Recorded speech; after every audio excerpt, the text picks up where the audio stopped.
When Japan rolled into China and the Pacific in the 1930s and 40s, one of the most common tanks leading the charge was the Type 95 Hago.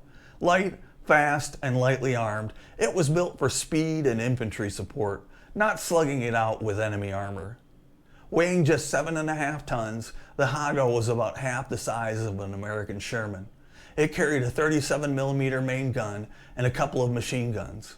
Against poorly armed Chinese forces or early Allied units in the Philippines and Malaya, it did the job. At the start of the war, its speed and mobility made it seem formidable. But the moment it ran into modern Allied armor, its flaws were brutally exposed. The thin armor, barely 12mm in places, could be pierced by almost anything, from anti-tank rifles to heavy machine guns. Its 37mm cannon had little chance against Shermans, Stuarts, or British Matildas. Even worse, it lacked radios in most units, forcing crews to wave flags to communicate in battle.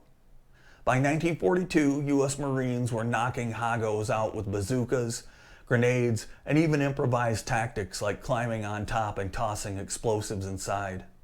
At Guadalcanal and Tarawa, the Hago became less a threat and more a target. Still, Japan built over 2,000 of them, and they fought on every front until the very end of the war. For Japanese industry, lacking the resources to mass-produce heavy tanks, the Hago was the only realistic option. Today, the Type 95 is remembered less as a great tank and more as a symbol of Japan's industrial limitations. Against weak opponents, it worked. Against the modern allies, it was hopelessly outclassed. In short, the Hago was a tank designed for yesterday's wars, forced to fight in tomorrow's. I'm Dave. Subscribe for more military history they don't teach you in school.